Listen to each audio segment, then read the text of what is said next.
Ok, ya 5, yo creo que vamos a comenzar. Sí.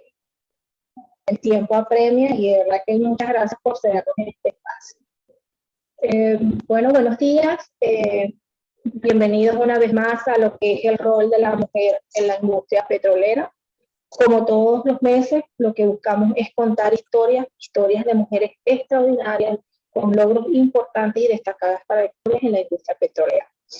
Mi nombre es Lorena Ibastama, yo pertenezco al comité de D&I acá en Venezuela, adscrito a la SPE, y el día de hoy contamos con una invitada muy especial. Ella ya se encuentra por acá con nosotros. Tenemos por acá a Celia. Celia es ingeniero en petróleo, egresada de la Universidad de Oriente con una maestría en ingeniería de yacimiento. Posee 15 años de experiencia trabajando en estrecha colaboración con los miembros de su equipo para optimizar estrategias de desarrollo de campo y maximizar el valor de los activos. Tiene habilidades para evaluar activos existentes en busca de oportunidades de desarrollo y brindar recomendaciones que mejoren los recursos, la producción y los métodos de completación. Actualmente se desempeña como consultor técnico para Halliburton Trinidad y Tobago, encargada de la región del Caribe y de Surinam, desarrollando oportunidades de mercados nuevas y existentes para tecnología de yacimientos petrolíferos, perforación, terminaciones, producción y soluciones de ingeniería de yacimientos. Bienvenida, Celia, con muchas gracias por permitirnos este espacio y podernos contar tu historia. Gracias por tenerme aquí y para mí un honor de ser invitada y poder contar un poquito de mi experiencia y que sirva como ejemplo de las cosas que podemos hacer, ¿no? Sí, realmente eso es lo que buscamos. Lo que buscamos es que cada una de nosotras como mujeres, como un grupo minoritario dentro de la industria, tengamos esas referencias en puestos estratégicos dentro de las corporaciones. Celia, muchos te conocemos, sin embargo, a nosotros siempre nos gusta comenzar esta parte de la entrevista preguntándole a la invitada quién es para ella misma, porque cada quien se forma su concepto, pero es muy importante que me expliques para ti quién es Celia García y si nos puedes dar una sinopsis de tu amplia trayectoria y alguna que otra experiencia que en el ámbito de la industria petrolera te ha tocado. Ok, bueno, yo soy, como lo mencionaste, ingeniero de petróleo, certificada por la SPE y consultor técnico de Halliburton Landmark para Trinidad y Tobago y la región Caribe, y eso es Trinidad, Guyana y Surinam. Tengo más de 15 años de experiencia como ingeniero de completación y producción. He sido miembro de la SPE ya por 20 años. Mi último rol en la SPE de Trinidad fue como la presidenta del Comité de Diversidad e Inclusión y acabo de hacer el handover a la nueva directiva ahora en mayo. Soy autora de varios papers sobre deposición orgánica y manejos de equipos de levantamiento artificial. Antes de unirme a Halliburton, fui ingeniera líder del Departamento de Petróleo en los activos de costa afuera de Petrotrin y de Heritage, la empresa nacional de Trinidad y Tobago. Pero también soy voluntaria en Cox Football Academy, una empresa social en el sur de Trinidad que combina el deporte y la educación para niños en situaciones desfavorecidas. Y bueno, espero inspirar a través de mi trabajo a la próxima generación de hombres y mujeres líderes en deportes, en ciencias y en energía. Pero también soy madre de Sebastián y Sofía y tengo a toda mi familia en Venezuela, en Caripito y en Maturí, en Estado Monagas. y soy una orgullosa egresada de la UDO Monagas. Así que en resumen, esa es Celia.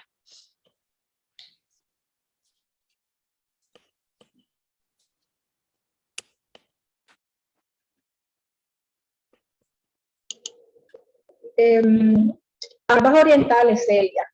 De aquí, yo estoy en el Zulia, por aquí reencauchada, pero realmente mis orígenes son también orientales.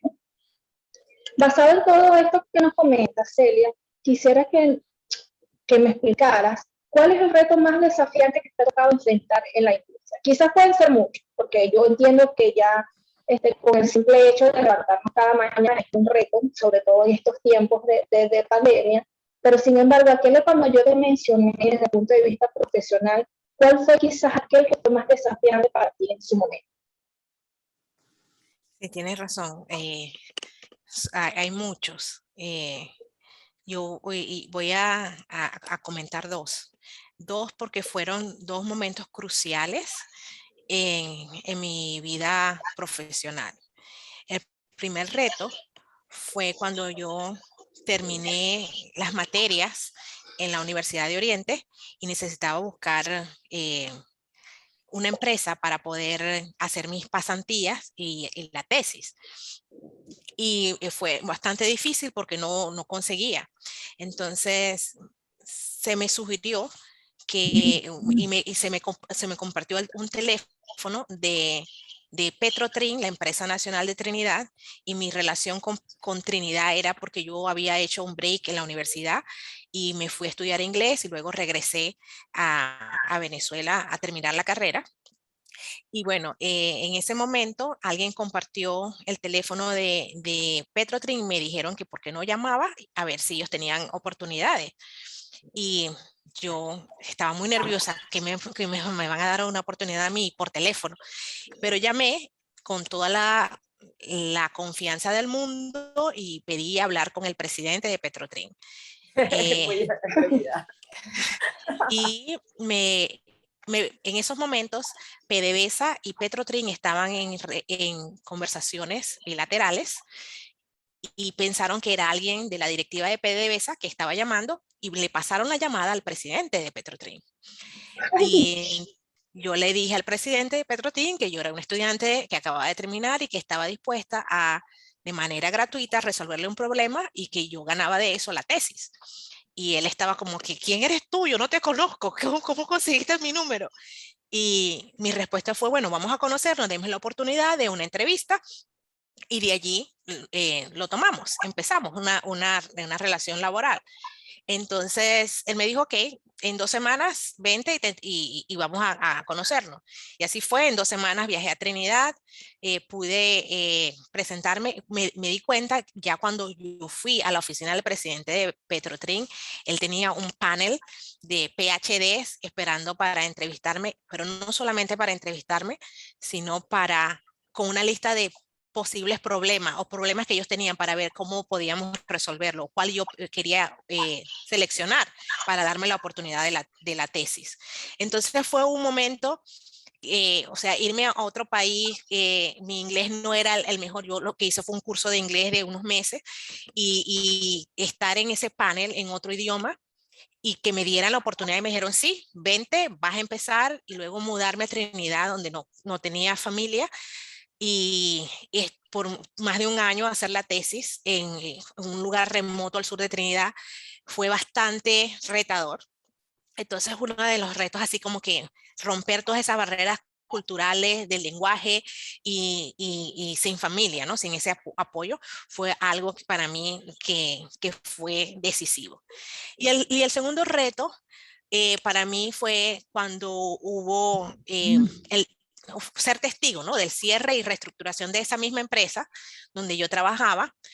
Tenía que decirle a mi equipo que todos nos iríamos a casa porque la empresa había decidido cerrar y recontratar a los empleados de acuerdo a nuevos requerimientos y nuevos procesos de entrevista.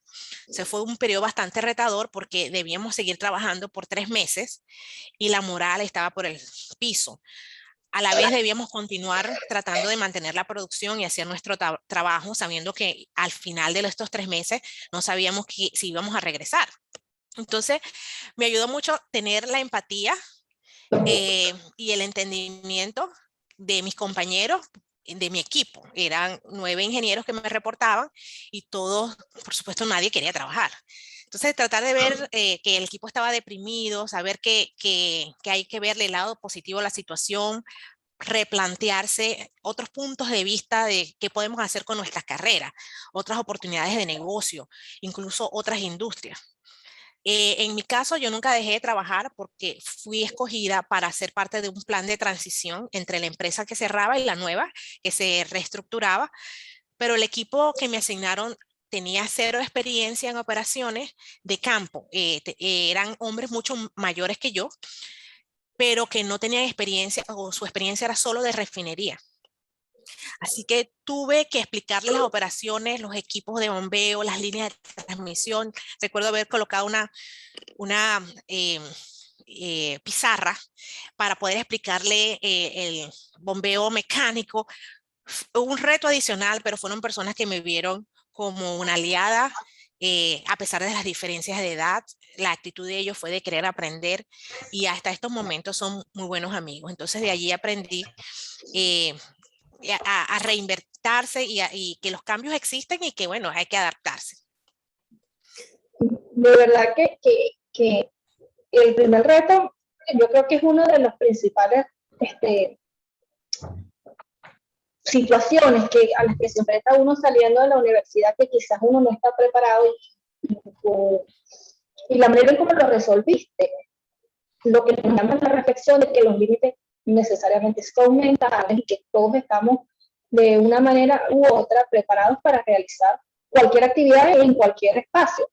Entonces, de verdad que bueno que lo traes a colación, porque ese es un ejemplo que puede servir de referencia para nuestros muchachos que están saliendo de la universidad y que quizás tienen todas esas interrogantes en su cabecita, para dónde voy, a dónde me muevo, y llamarlos a que no se pongan límites, que dejen que todo fluya. Sin embargo, creo que esa oportunidad estaba hecha para ti, porque no es fácil hablar con el presidente de una empresa, ni siquiera de una empresa estatal, imagínate de otro país. Entonces, de verdad que me dejas impresionada. Claro que voy a abrir un espacio en este momento, Celia, porque tú sabes que ahorita, y como tú lo mencionaste, cuando estuvimos hablando el día de ayer, ahorita lo del tema de la diversidad e inclusión está muy en la mente. Y quisiera que me contaras tu experiencia o tu impresión acerca del rol de la mujer en la industria petrolera. Desde el momento en que tú iniciaste y todos estos 15 años que tienes de trayectoria, se han logrado evidenciar algunos cambios desde el punto de vista tanto en el trato como en ocupar puestos estratégicos. Quizás en su momento cuando entraste tenías referencias en la corporación donde estabas, o cómo ha cambiado hasta el momento en la actualidad donde nos encontramos el día de hoy. Sí, muy buena pregunta y muy buen punto a discutir aquí. Desde que yo entré a la industria he visto pocos modelos a seguir en el ámbito local, en el ámbito de Trinidad y Tobago, ¿no? Comencé con un grupo bastante balanceado de mujeres y hombres que nos contrataron. Éramos 13 que entramos a la empresa, pero con el tiempo ese grupo fue disminuyendo y las mujeres, yo noté que las mujeres se quedaban estancadas en roles bajos o medios, mientras que los hombres avanzaban a roles más altos. Y esto es solo una muestra de lo que ocurre a nivel mundial en esta industria específicamente, debido a muchas barreras. Y en este caso, en el ejemplo que les voy a dar, es exclusivamente barreras sociales. Las oportunidades, generalmente, las oportunidades de enterarse de cuál es el próximo proyecto que pueda darte visibilidad en la organización o que te expondrá a unas capacidades que van a ser esenciales para la próxima posición o para avanzar.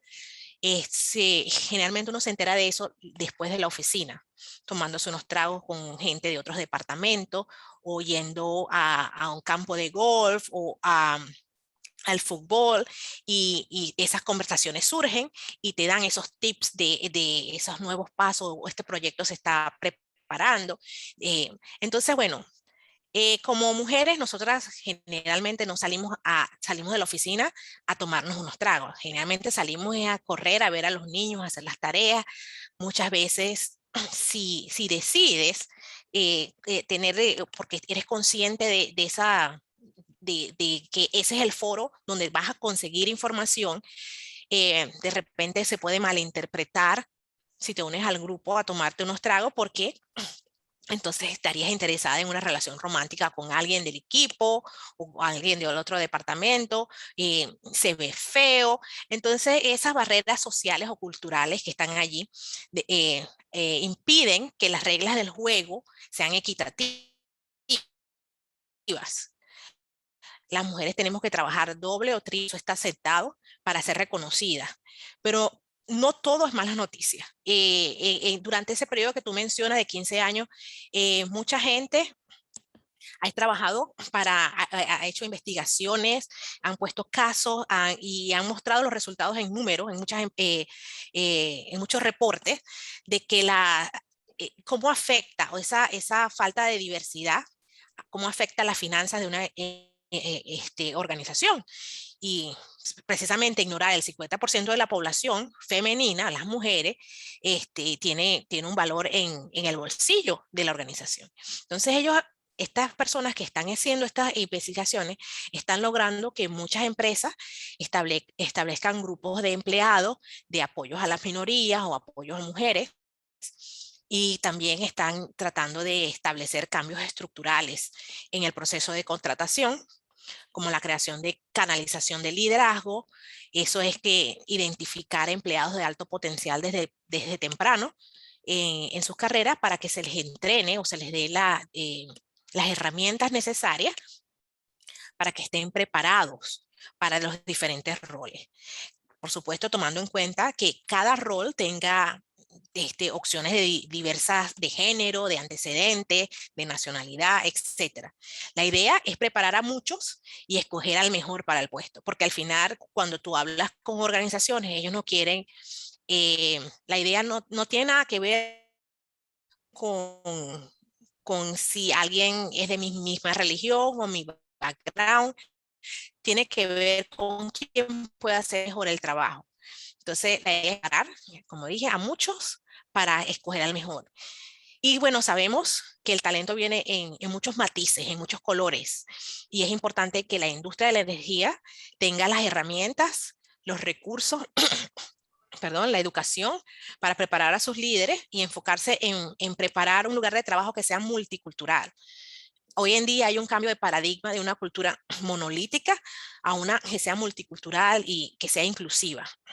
Y es de la incumbencia de los líderes de las empresas y de la industria en general, de que saber por qué, o informarse, educarse, por qué la diversidad, la equidad y la inclusión es importante, no solo para las empresas, sino también para las personas.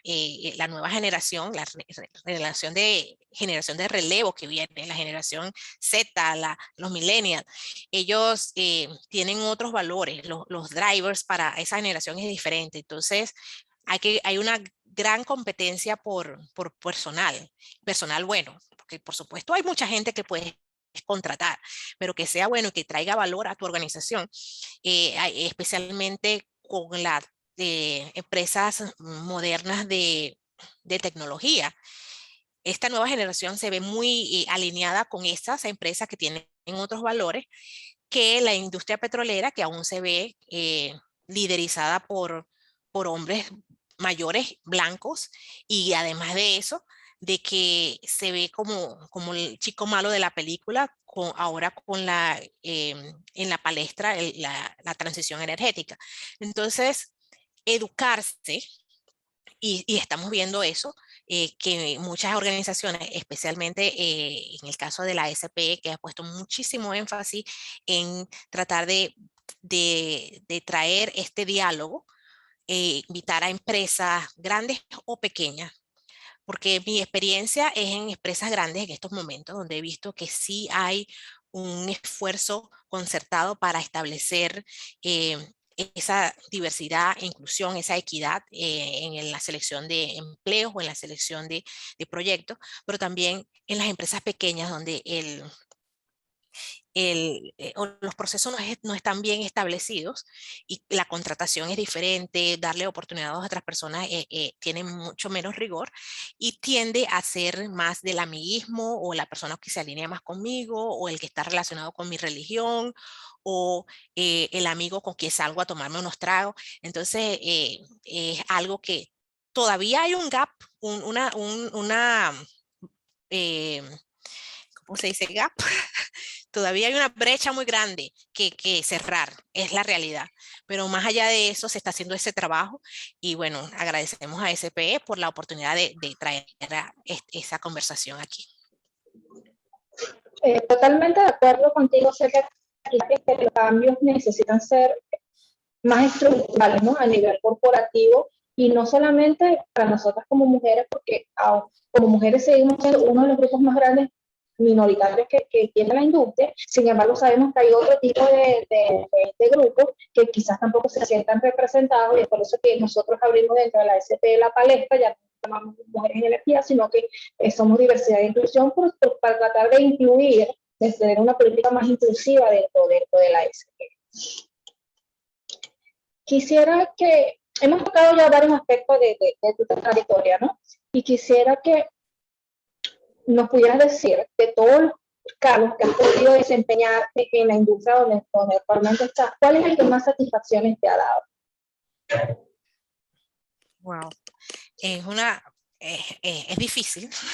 Sí, me imagino. Porque me he movido mucho, pero lo bueno es que para mí cada rol que he tomado lo he hecho con la firme convicción de una conexión con mi propósito.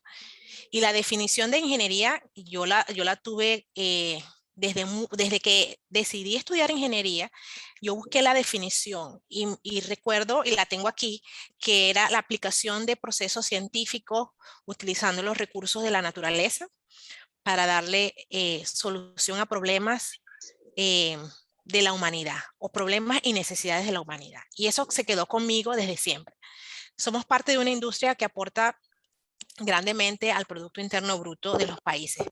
Así que los proyectos en los cuales trabajamos eh, desde los cálculos de reserva, perforar, completar un pozo, producirlo de manera óptima, tiene consecuencias consecuencias para un país, consecuencias para la población en general, aunque muchos no los vean. Entonces, eso me ha ayudado a mí a establecer en cada rol que he ejecutado y que estoy trabajando en algo que es más grande que yo, que ayuda al país, que ayuda a la población que aún no tiene, por ejemplo, acceso a la electricidad o al transporte o acceso al gas para cocinar, a otras necesidades básicas. O que el Producto Interno Bruto que se va a generar con los proyectos que he estado trabajando va a ayudarme a crear más hospitales, va a ayudar al país a que tengamos mejores carreteras. Entonces siempre me alineé con algo mucho más grande que yo y me dediqué en cada rol a dar lo mejor de mí para poder conectarme con ese propósito. Porque si no estoy conectada con el propósito, no doy lo mejor o no estoy satisfecha, no lo disfruto y estoy incómoda. Y yo sé que, bueno, estar incómoda es algo que todos experimentamos, no todo es un camino de rosas, pero sobrellevar la incomodidad siempre es bueno cuando sabes que hay un bien mayor. Y eso es lo que a mí me ha ayudado. Qué bonito, Celia, y me parece excelente tu mensaje, porque eso que muchos carecemos, que es el sentido de pertenencia y creer que el vacío, el saco, solamente está puesto en el tanque, no, realmente lo importante es saber o conocer en qué se convierte ese vacío y cuál es el final de mi trabajo. Muchos creen que llega solamente hasta la puesta de barril en el tanque, sin embargo, yo creo que es mucho más importante desde el punto de vista país, sobre todo nosotros que trabajamos en empresas estatales, que es un cheque que nos da la nación para que se va a transformar en muchas cosas, como dices tú, que es energía, muchas veces escolarización, transporte público, las vías, Entonces, ese propósito tuyo, que lo veas de esa manera, nos enorgullece, porque eso habla del tipo y la calidad de persona, la calidad humana que tiene Celia García. Celia, quiero que hay algo que a mí me llama mucho la atención, que cuando uno ve mujeres exitosas, yo de hecho te considero una mujer exitosa, uno piensa que tienes todos los sueños alcanzados. Sin embargo, los sueños, para nosotros que somos ingenieros matemáticos, nuestros sueños tendemos a colocarles una fecha, y cuando uno le coloca una fecha se transforma en una meta. Entonces quisiera que me dijera Celia cuáles son aquellas metas que tiene pendientes Celia o que las tiene planteadas. ¿Qué le falta hacer a Celia García Yepes? Wow. Una pregunta muy fuerte y que me pone porque muchos de nosotros no nos planteamos las cosas así. Sí. Entonces, es fuerte. Muy buena pregunta. Estoy en el proceso de descubrir cuál es el próximo paso para mí. Primero, creo que tratar de entender el negocio de la energía desde el punto de vista global y financiero es una de las metas a corto plazo. Y eso es porque eh, una vez que tienes algún tiempo trabajando en la parte técnica, eh, estás cómodo en la parte técnica, es todo lo que haces, te centras en mi caso, producción, análisis nodal, evaluar esto, las presiones, pero llega un momento en que necesitas el entendimiento del negocio para poder recomendar o para poder tomar las decisiones importantes o las decisiones correctas para el negocio en ese momento. Entonces, creo que eso es uno de lo que me falta, ¿no? Poder tratar de entender la parte financiera.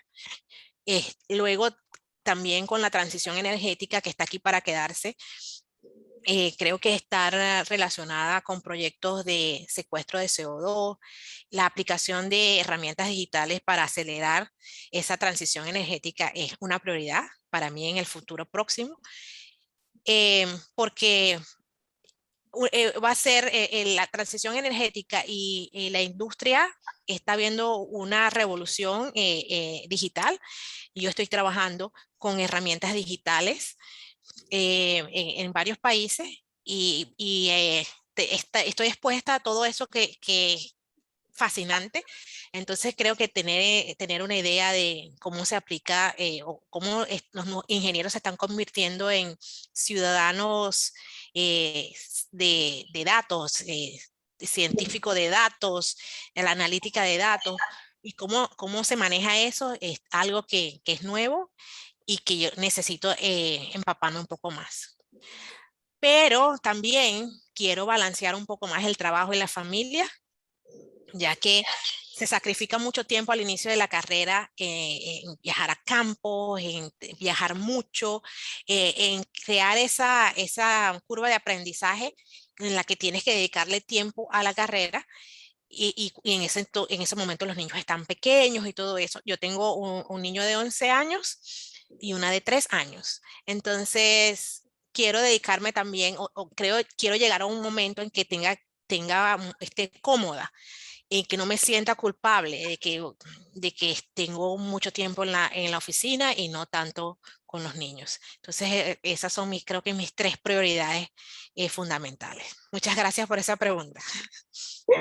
Celia, voy a aprovechar esta última idea de acerca del balance que puede tener la mujer, porque si bien es cierto, nosotras como mujeres tenemos como un punto más de exigencia, ¿no? Porque tienes que ser eficiente en la industria, tienes que ser eficiente como mujer, tienes que ser eficiente como mamá. Entonces hay varias cosas que tenemos que poner en balance para poder seguir adelante, ¿no? Y quisiera que, desde tu punto de vista, al ser una mujer exitosa, si nos pudieras dar algún tip o recomendación, como qué necesita, bueno, quizás vamos a ampliarlo un poco, no tanto a una mujer, ¿qué se necesita para ser exitoso en la industria de los hidrocarburos? Bueno, primero, gracias por considerarme una mujer exitosa. Eh, un honor. Pero me gustaría primero responder esta pregunta con una frase de Nelson Mandela que dice que no hay pasión en jugar a lo pequeño, en conformarse con una vida que es menos de la que eres capaz de vivir. Entonces, muchos estamos condicionados debido a nuestras experiencias, a lo que tú mismo mencionas de las barreras mentales. Y estamos condicionados a alejarnos de situaciones incómodas o limitarnos a dar un siguiente paso porque por experiencias anteriores creemos que vamos a fallar o no nos van a parar. O en el caso mío, en el ejemplo de no llamar a Petrotrin porque de repente no me van a responder o me van a colgar.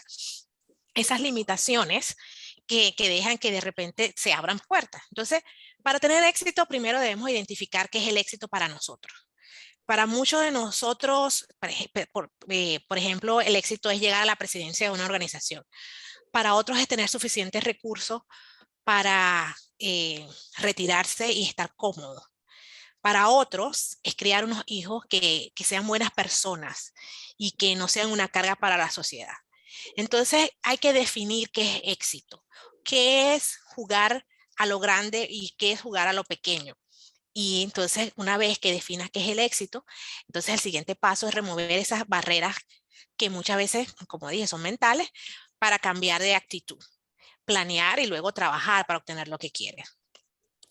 Yo recomiendo que en la fase de identificación del éxito, que sean soñadores, que piensen en grande y que luego creen los pasos necesarios. Pensar en grande puede ser hacer una maestría, por ejemplo, para muchos. Para otros es ser más participativo en reuniones con la gerencia. De repente cuando estás en una reunión, especialmente ahorita en pandemia, con la alta gerencia, no participas, no hablas, porque piensas que, ay, ¿qué voy a decir?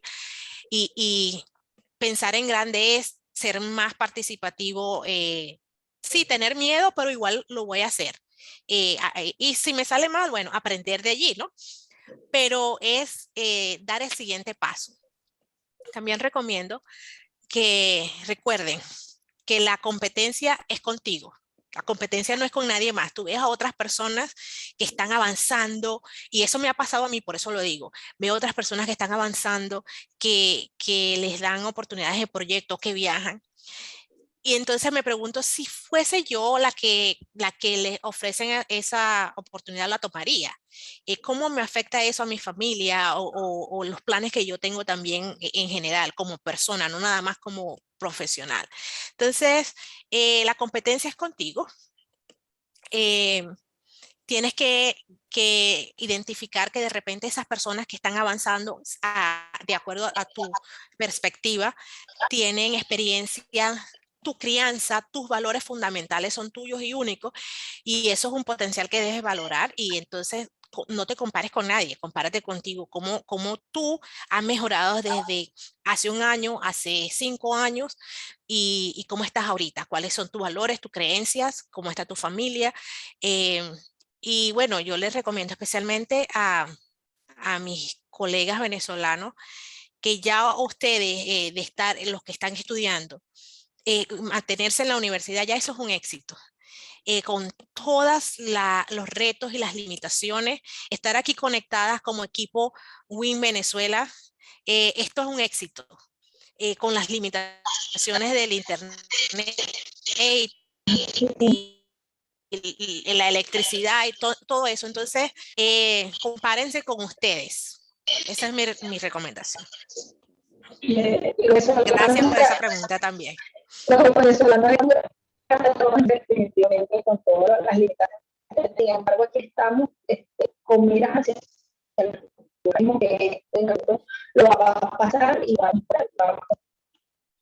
a ayudar.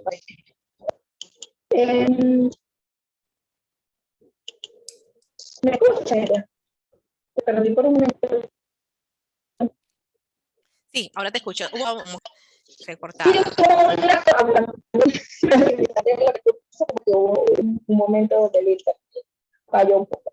Ya para finalizar, me gustaría tener muchos más temas de conversación. De verdad que es muy agradable esta tertulia. Necesitamos como 4 cafés.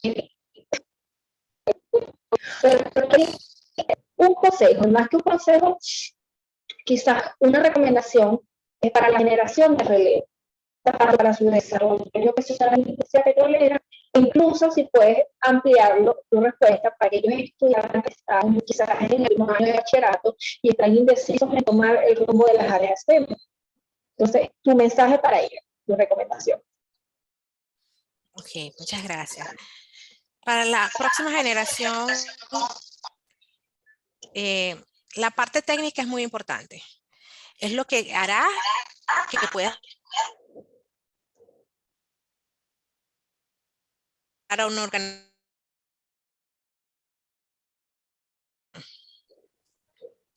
Pero las necesitan y traten de ser auténticos, porque eso hace que el trayecto sea más llevadero. Es decir, tú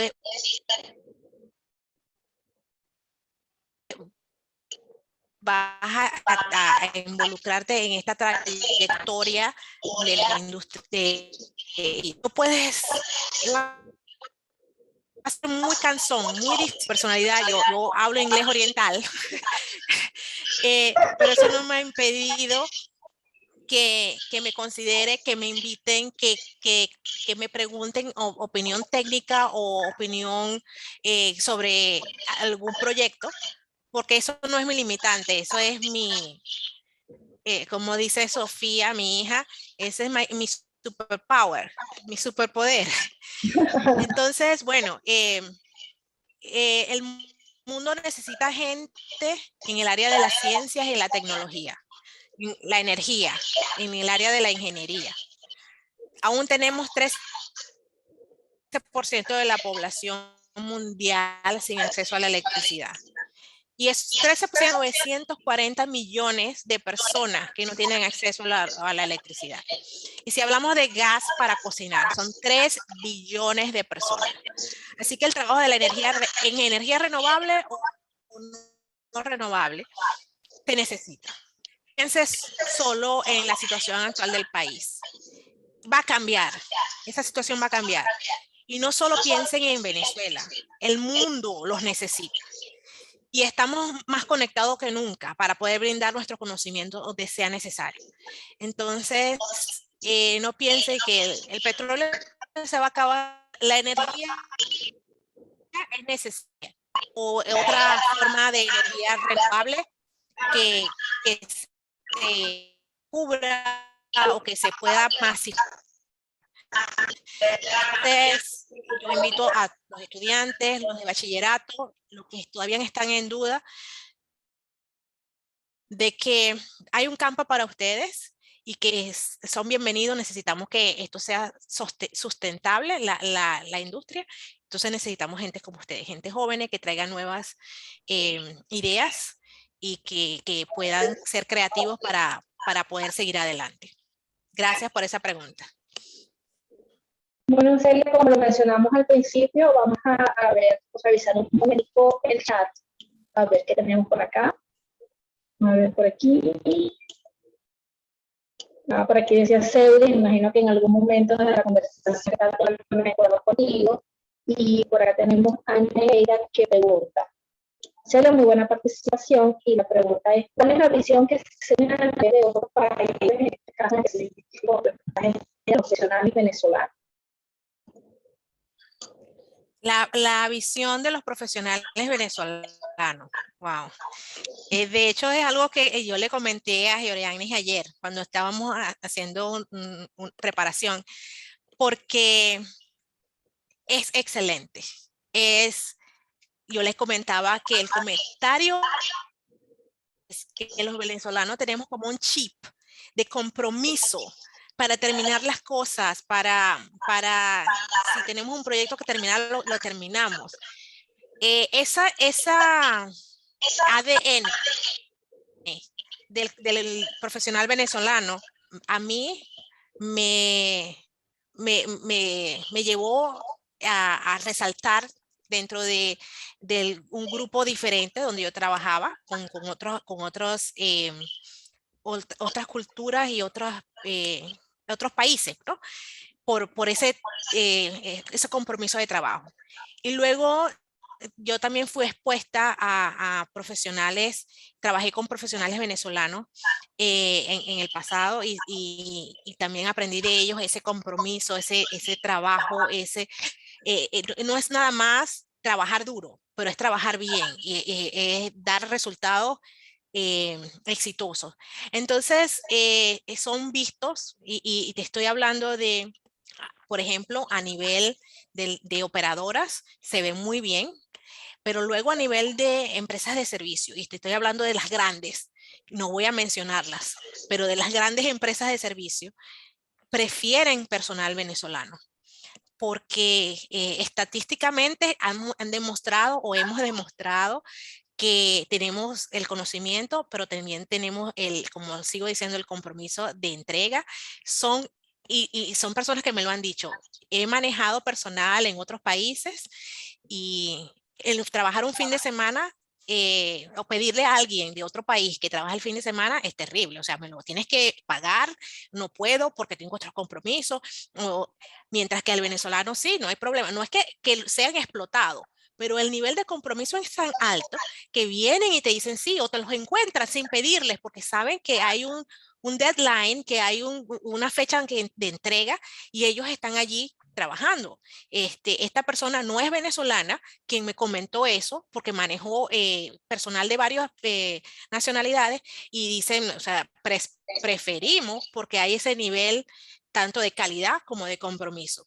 Entonces, bueno, está bien visto. Y en el caso de Trinidad específicamente, a nivel de industria petrolera también es muy buen visto. Aquí por muchísimos años estuvieron más de 10 años grupos grandes de venezolanos trabajando. Sin embargo, con el cambio a nivel de país, de políticas petroleras, entonces ya se fue disminuyendo el número de consultores y oportunidades para el extranjero, específicamente venezolano, trabajar aquí, pero en general es muy bien visto y respetado.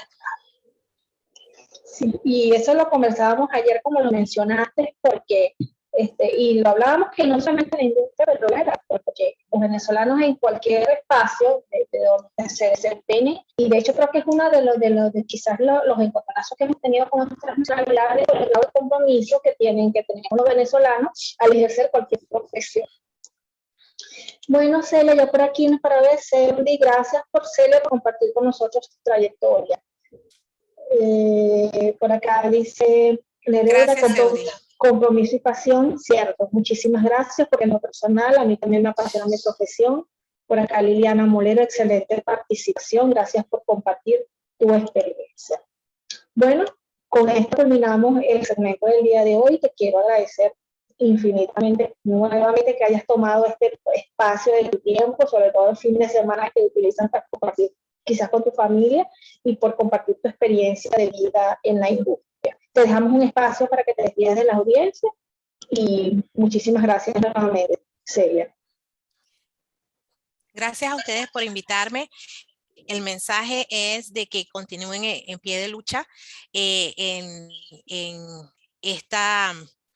este objetivo de llevarle a la industria local, regional y global la importancia de diversidad e inclusión, el mensaje de la importancia de equidad en la industria, de que tenemos 50% de la población que puede traer más negocios, más ventas, que puede traer creatividad y que no se está explotando, no se está haciendo un tapping en esa población como debería, en que debemos cerrar la brecha entre la brecha laboral, de traer más mujeres y más minorías a la industria petrolera y que mi apoyo con ustedes por el trabajo y con el profesional venezolano que ha salido o que está todavía en Venezuela y que está dando lo mejor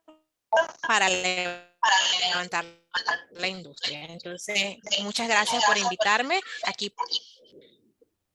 Muchísimas gracias nuevamente. En estos momentos, como siempre, lo aprovechamos para a todas esas mujeres que envían la industria que formen parte de nuestro equipo. Y no nos queda más que invitarlos nuevamente a nuestro próximo segmento, que es mensual, y estaremos informando por nuestras redes. Gracias, Celia, por todo, de verdad, muchísimas gracias. Hasta luego. Hasta luego. Gracias, Celia. Gracias, Eudy.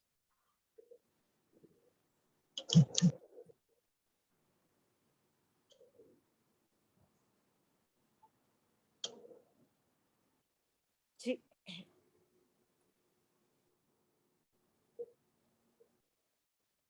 Se preguntó,